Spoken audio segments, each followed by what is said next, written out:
Israel के इतिहास में 7 अक्टूबर को अब तक का सबसे बड़ा हमला हुआ। फिलिस्तीनी संगठन हमास ने 20 मिनट के अंदर गाजा पट्टी से इजराइल की ओर 5000 रॉकेट दागे। जवाब में इजराइल ने भी पलटवार किया। इजराइल और हमास के बीच लगातार भीषण जंग जारी है। हमास से बदला लेने के लिए इजराइल लगातार गाजा पर बमबारी कर रहा है। इजराइल की सेना का दावा है कि वो अपने क्षेत्र में 1500 आतंकियों को मार गिरा चुका है। इजरायली स्ट्राइक से गाजा पूरी तरह छलनी हो गया है। इजरायली एयरफोर्स ने हमास मिलिट्री चीफ मोहम्मद डाइफ के पिता के घर को भी तबाह कर दिया है। आइए जानते हैं कि कौन है डाइफ, जिसे अब अपनी मौत का भय सता रहा होगा। एक अंतर्राष्ट्रीय न्यूज एजेंसी के मुताबिक इजराइल पर हमले के बाद हमास के मिलिट्री विंग के हेड मोहम्मद डाइफ ने कहा था, ऑपरेशन अल अक्सा स्टॉप गाजा की 16 साल की नाकेबंदी, इजरायली कब्जे और हाल की घटनाओं की पूरी श्रृंखला का जवाब था। मोहम्मद डाइफ के बारे में वैसे तो सार्वजनिक तौर पर ज्यादा जानकारी उपलब्ध नहीं है, न ही उसकी ज्यादा तस्वीरें हैं, पर वो चुपचाप हमास को मजबूत करने के लिए काम करता है। वह 2002 से हमास की मिलिट्री विंग का चीफ कमांडर है और मोहम्मद डाइफ को ही इजराइल पर हुए ताजा हमले का मास्टरमाइंड बताया जा रहा है। एक रिपोर्ट में कहा गया है कि डाइफ खान यूनिस शरणार्थी शिविर में 1960 के दशक में पैदा हुआ था। बचपन में उसका नाम मोहम्मद दीन इब्राहिम अल मसरी था। उस समय तक गाजा मिस्र के कंट्रोल में था। मोहम्मद डाइफ के चाचा और पिता ने 1950 के दशक में कथित तौर पर फिलिस्तीनियों के साथ युद्ध में हिस्सा लिया था।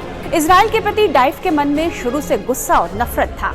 1980 के दशक के अंत में वेस्ट बैंक और गाजा पट्टी पर इजराइल के कब्जे के खिलाफ हुए पहले फिलिस्तीनी विरोध की शुरुआत हुई, जिसके बाद हमास का गठन हुआ। हमास को डाइफ अपना हमदर्द संगठन मानने लगा। फिलिस्तीन के पहले विद्रोह के समय आत्मघाती बम विस्फोटों में दर्जनों लोगों की मौत के लिए जिम्मेदार ठहराते हुए इजराइल सरकार ने उसे जेल भेज दिया था।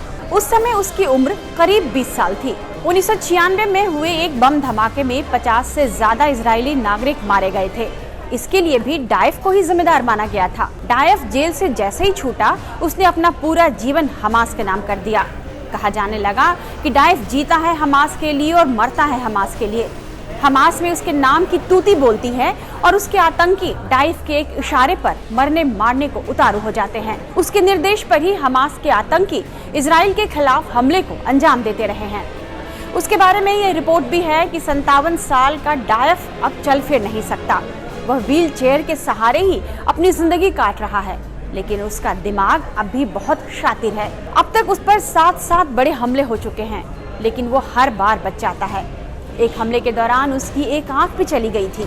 अमेरिका के विदेश विभाग ने 8 सितंबर 2015 को डाइफ को ग्लोबल टेररिस्ट की अपनी लिस्ट में शामिल किया था। 2010 में मोहम्मद डाइफ ने खुद लिखा कि इजराइल को अल अक्सा मस्जिद समेत पूरे यरूशलेम से लेकर उत्तर से दक्षिण की 1 इंच जमीन भी नहीं दी जाएगी। इजराइल पर ताजा हमले को अल अक्सा मस्जिद विवाद का भी नतीजा माना जा रहा है। कहा जा रहा है कि डाइफ के नेतृत्व में हमास ने ही इसकी बेहद चुपचाप तैयारी की थी। 2014 में इजरायली हवाई हमले में डाइफ की पत्नी, 7 महीने का बच्चा और 3 साल की बेटी की मौत हो गई थी और अब इजराइल उसकी जान का प्यासा बना हुआ है। लेकिन सवाल ये है कि इजराइल की खौफनाक खुफिया एजेंसी मोसाद अब तक उसे पकड़ क्यों नहीं पाई। डाइफ ने इजराइल के लेटेस्ट सिक्योरिटी सिस्टम को चकमा कैसे दिया, वो हर बार बच कैसे जाता है।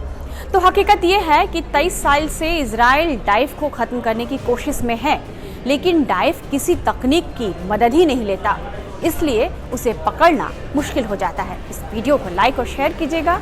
इस तरह के तमाम वीडियोस के लिए अब बने रहिए टाइम्स नाउ नव भारत के डिजिटल प्लेटफॉर्म के साथ।